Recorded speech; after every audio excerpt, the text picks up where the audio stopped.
Honest with yourself. When was the last time you took a bite of a donut and you were like, you know what?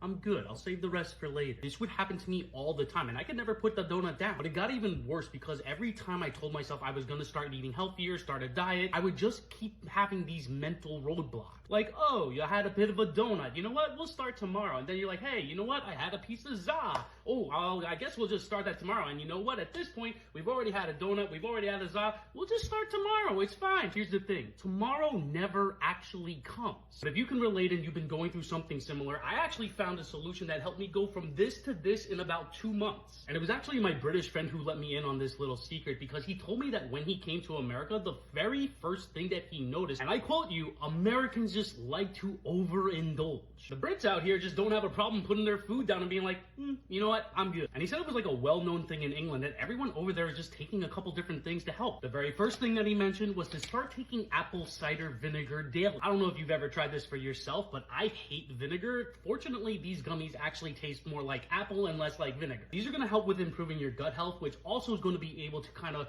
flush out all of that waste in your body and only keep the good nutrients in so you can actually feel fuller for longer. And it's going to help lead to you putting down those donuts early. Now, the second thing that he mentioned was actually trying to get your cortisol levels down, which means bringing your stress levels down so that you're not stress eating. And this one is something that you've probably heard all over the place already because of the cortisol phase, girlies. But the best way to do that is going to be KSM 66 ashwangada. These gummies have the most potent form of that KSM 66 right here, as well as some other cool ingredients that are going to help bring down those stress levels as well. So the combination of this and this has been incredibly helpful just to not make me constantly feel like I have to overindulge. So the one thing I would recommend is don't be like me and go out and get them in stores, because each individual bottle could rack you up about $35. So if you can relate and you're in a similar situation, I'm going to leave the link down below. Now's the time to actually make the change. Tomorrow's never going to come.